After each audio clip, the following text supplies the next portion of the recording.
परशुराम जी के 4 शक्तिशाली शिष्य, जिन्हें देखकर भगवान श्री कृष्ण भी नतमस्तक हो गए।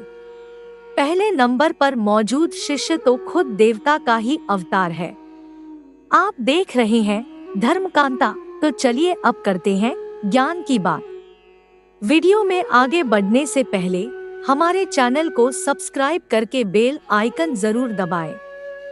साथ ही कमेंट बॉक्स में जय श्री हरि विष्णु अवश्य लिखिए।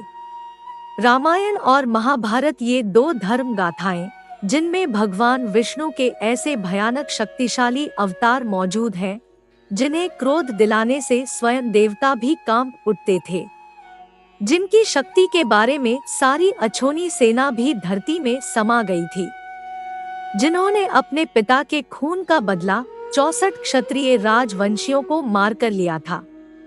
और उनके इस क्रोध को शांत करने के लिए खुद बजरंगबली ने उनसे कई महीने तक युद्ध किया था।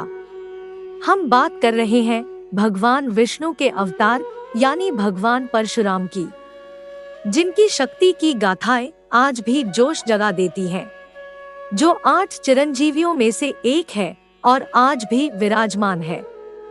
कहते हैं परशुराम जी बहुत ही क्रोधित स्वभाव के थे और अपने क्रोध को शांत करने के लिए उन्होंने महादेव का यज्ञ करने की ठानी और अपनी शक्तियों का सही उपयोग करने के लिए उन्होंने शिक्षा देने की ठानी। तब परशुराम जी ने 3 ऐसे शिष्यों को शिक्षा दी, जिनको हराने के लिए भगवान श्री कृष्ण को भी छल करना पड़ा। परशुराम जी के ऐसे दिग्विजय शिष्य जो बेहद ही शक्तिशाली थे, और यदि भगवान श्री कृष्ण कुरुक्षेत्र में ना खड़े होते तो ये तीनों शिष्य बिना किसी सेना के महाभारत युद्ध को मात्र 5 दिन में ही खत्म कर देते।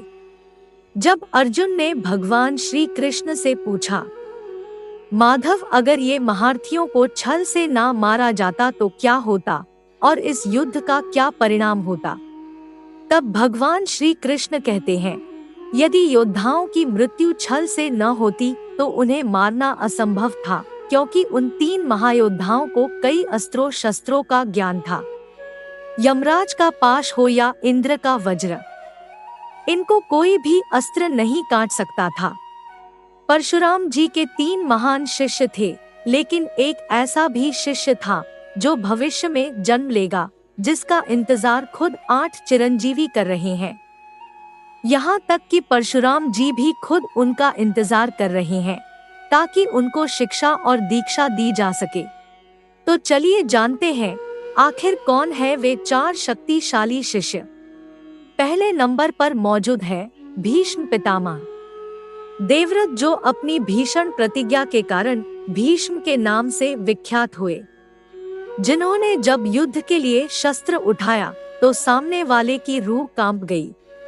राजा शांतनु और मां गंगा के पुत्र भीष्म, जिन्होंने आजीवन हस्तिनापुर को एक रक्षक के रूप में सहायता दी, जिन्होंने कंस जैसे योद्धा को हराया, परंतु अपने महान गुरु परशुराम जी से भी कई महीने तक युद्ध किया, जिसका कोई भी निष्कर्ष नहीं निकला। खुद परशुराम जी ने इनको असंख्य अस्त्र शस्त्र का ज्ञान दिया। सिर्फ यही नहीं, कहते हैं भीष्म पितामह ने कुरुक्षेत्र का युद्ध लड़ा, तब वे हर रोज हजारों पांडव सैनिकों का वध करते थे। खुद भीष्म पितामह की शक्ति के बारे में अर्जुन को भगवान श्री कृष्ण बताते हैं। क्या तुम्हें याद है पार्थ, जब महामहिम भीष्म ने सूर्यदेव को ललकारा था, तब अर्जुन कहते हैं, माधव आखिर कोई कैसे सूर्यदेव को ललकार सकता है, जिनसे पूरा का पूरा विश्व आकाशमयी हो जाता है। तब भगवान श्री कृष्ण कहते हैं, वे ऐसा कर सकते थे क्योंकि महामहिम की शक्ति उनसे भी अधिक थी। सिर्फ यही नहीं, उन्हें इच्छा मृत्यु का भी वरदान था। कहते हैं पांडवों को उनकी मृत्यु का रहस्य भीष्म पितामह ने स्वयं बताया था, जिसके चलते पांडवों ने उन्हें बाणों की सैया पर लेटा दिया था, और इस तरह महाभारत युद्ध खत्म होने के बाद सूर्य उत्तरायण हुआ और भीष्म पितामह संसार को छोड़कर चले गए। अब बात करते हैं परशुराम जी के दूसरे शिष्य की, जो बेहद ही शक्तिशाली थे। वे कोई और नहीं, खुद पांडवों और कौरवों के गुरु द्रोणाचार्य थे। कहते हैं गुरु द्रोणाचार्य के पास इतनी शक्ति थी, यदि वे अपने धनुष को छोड़कर युद्ध करते तब भी वे पांडवों की आधी सेना को विध्वंस कर सकते थे, वो भी सिर्फ अपने हाथों के बलबूते पर। गुरु द्रोण भी कई अस्त्र शस्त्र के ज्ञाता थे। उनमें इतना बल था कि वे कई राज्यों को जीतने की क्षमता रखते थे। उनको भी अपने गुरु परशुराम जी से कई असंख्याएं अस्त्र शस्त्र की प्राप्ति हुई थी। द्रोणाचार्य ही दोनों तरफ की सेनाओं को ज्ञान देने वाले गुरु माने जाते हैं। इनको हर अस्त्र को चलाने का ज्ञान था। इनमें नारायण अस्त्र, पाशुपतास्त्र, ब्रह्मास्त्र भी शामिल है। वैसे तो गुरु द्रोणाचार्य को सीधे तौर पर पराजित नहीं किया जा सकता था। तब भगवान श्री कृष्ण ने भीम से कहकर एक अश्वत्थामा नामक हाथी को मरवा दिया और हर तरफ खबर फैला दी कि अश्वत्थामा मारा गया। ये सुनकर द्रोणाचार्य ने अस्त्र डाल दिए और धृष्टद्युम्न ने, जो स्वयं पांचाल देश के राजा द्रुपद के पुत्र थे, उन्होंने द्रोणाचार्य का वध कर दिया। द्रोणाचार्य को छल से ही मारा गया, अन्यथा उनको मार पाना किसी के बस की बात नहीं थी। अब बात करते हैं परशुराम जी के तीसरे सबसे शक्तिशाली शिष्य की, जो उनको सबसे ज्यादा प्रिय है।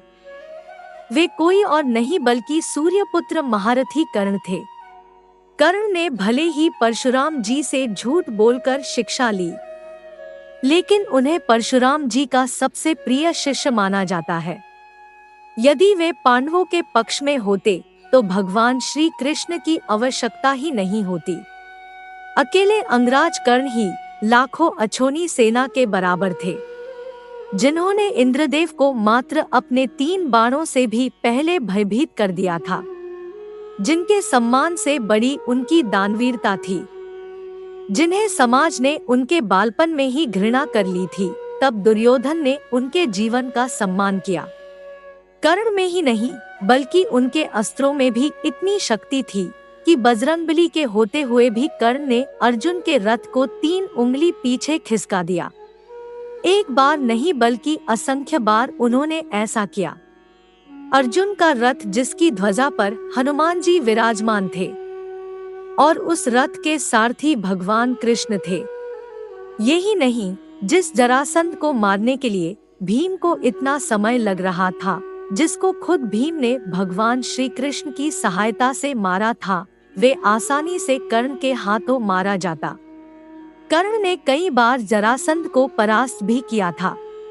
कर्ण एक ऐसा योद्धा था जिसके लिए बिना किसी सहायता के जरासंध का वध करना बहुत ही मामूली सी बात थी। उन्हें ज्ञात था जरासंध की मृत्यु का कारण कैसे होगा, परंतु कर्ण ने मित्रता के कारण जरासंध को जीवित छोड़ दिया। कर्ण की तारीफ स्वयं भगवान श्री कृष्ण भी करते थे।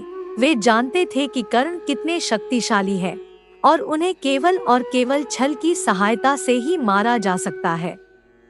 कर्ण बचपन से ही सूर्यदेव के आशीर्वाद स्वरूप मिले कवच और कुंडल के साथ जन्मे थे, जिसे छल का सहारा लेकर खुद देवराज इंद्र ने निकलवा लिया। अगर वे युद्ध में कर्ण के पास होते तो शायद कर्ण को हराना किसी के भी बस की बात नहीं थी। लेकिन कहते हैं कर्ण की मृत्यु के पीछे एक श्राप था, जो स्वयं उनके गुरु परशुराम ने दिया था। जब परशुराम जी को पता चला कर्ण ने झूठ बोलकर उनसे विद्या ग्रहण की है, तो परशुराम जी ने खुद कर्ण को विद्या भूल जाने का श्राप दिया था।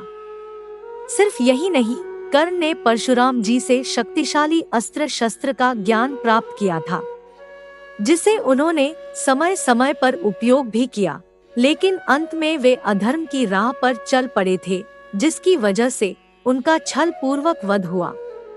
अब बात करते हैं परशुराम जी के सबसे शक्तिशाली शिष्य की, जो खुद एक भगवान होंगे, जो स्वयं भगवान विष्णु के 10वें अवतार होंगे। हम बात कर रहे हैं कल्कि अवतार की।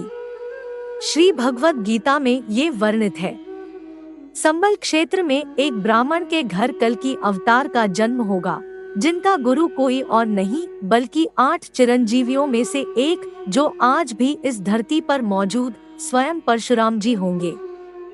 वे ही उन्हें शिक्षा दीक्षा देंगे। उन्हीं से उन्हें ग्रहण होंगे कई सारे असंख्य अस्त्र शस्त्र। कल्कि अवतार के बारे में हम सब ये तो जानते ही हैं। कल्कि अवतार का जन्म कलयुग के अंत में होगा और काली पुरुष राक्षस का वध करने के लिए भगवान विष्णु अवतार लेंगे, जो कि कल्कि अवतार होगा, और उनके गुरु स्वयं परशुराम जी होंगे। तो यही थे परशुराम जी के 4 सबसे शक्तिशाली शिष्य। इनमें से आपको कौन सा पसंद आया, कमेंट बॉक्स में जरूर बताएं। और अगर आपको ये वीडियो अच्छी लगी है तो इसे जरूर लाइक करें, साथ ही हमारे चैनल को सब्सक्राइब करें और ज्यादा से ज्यादा शेयर करें। मिलते हैं अगली वीडियो में। तब तक के लिए जय श्री कृष्ण।